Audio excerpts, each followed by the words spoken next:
আসসালামু আলাইকুম ব্যারিস্টার হাসান।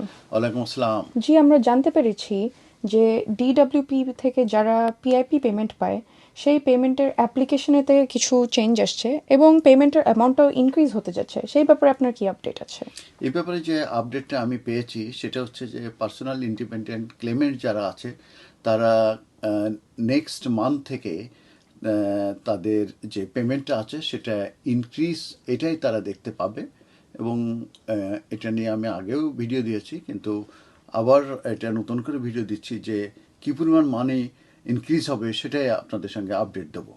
তো এই যে মেজর রিফর্ম যেটা হচ্ছে পার্সোনাল ইন্ডিপেন্ডেন্ট পেমেন্টের উপরে, এটা থাউজেন্ডস অফ পিপুল যারা আছে প্রেজেন্টলি, যারা ডিসেবিলিটি বেনিফিট পেয়ে থাকে, তাদের ক্ষেত্রে বিং স্ট্রিপড অফ হবে তাদের 843 পাউন্ড মান্থলি পেমেন্টস হিসাবে।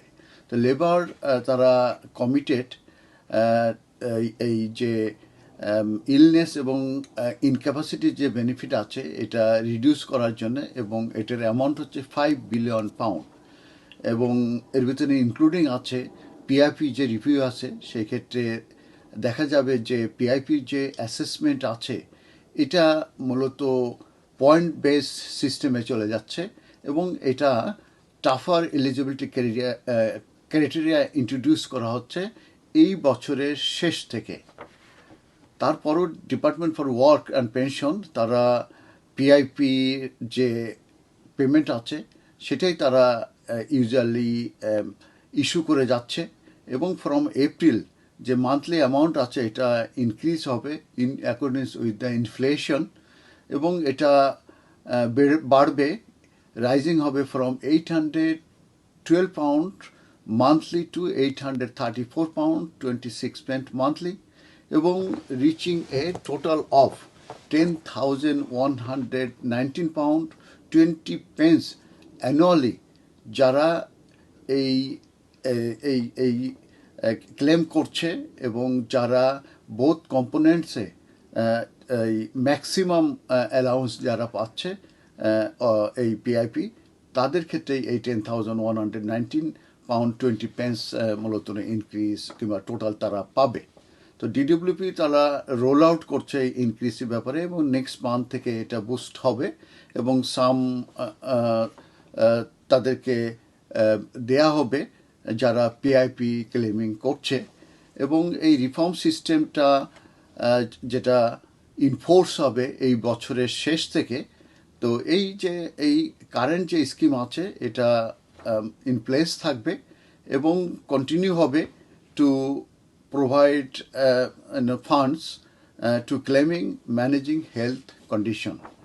এর অর্থ এই দাঁড়াচ্ছে যে হেলথ কন্ডিশন অর ডিসেবিলিটির যে ইম্প্যাক্ট হয় ডেইলি লাইফে, সেই ক্ষেত্রে যে বেনিফিট পাওয়া যাবে সেটা টোটালিং হবে maximum 114 pound 60 pence per week for daily living cost, এবং 80 pound per week for mobility cost.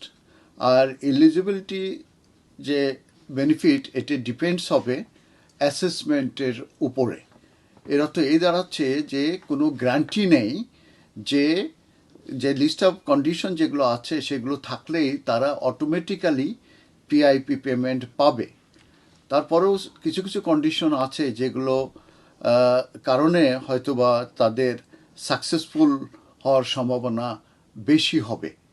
আর এই পিআইপি এলিজিবল হতে হলে তাদেরকে অবশ্যই তাদের যে হেলথ কন্ডিশন ও ডিসেবিলিটি আছে সেই ক্ষেত্রে তাদের যে ডেইলি লিভিং অথবা অথবা গেটিং অ্যারাউন্ড যে বোথ, এটা চ্যালেঞ্জিং হতে পারে ফর 3 মান্থসের জন্য, এবং তাদেরকে এক্সপেক্ট করতে হবে যে এই ডিফিকাল্টিসটা কন্টিনিউ হবে তাদের জন্য অ্যাটলিস্ট ফার্দার 9 মান্থস, এবং তাদেরকে ইউকে রেসিডেন্ট হতে হবে। তো এই ইন কনক্লুশনে আমি বলবো যে ফ্রম এপ্রিল এই যে standard rate for daily living এটা বেড়ে হবে 76 পাউন্ড 70 pence পার উইক, এটা আপ ফ্রম 73.90 পার উইক যেটা এখন আছে।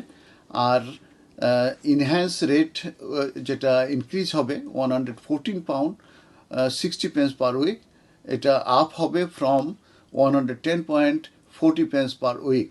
আর স্ট্যান্ডার্ড রেট ফর মোবাইলিটি এটাও রেজ হবে from 29 pound 20 pence per week থেকে 30 পাউন্ড 30 pence পার উইক। আর এই যে রেট ফর মোবাইলিটি এটাও ইনক্রিজ হবে 77.05 pound per week to 80 pound per week. ধন্যবাদ। Thank you, barrister Hasan.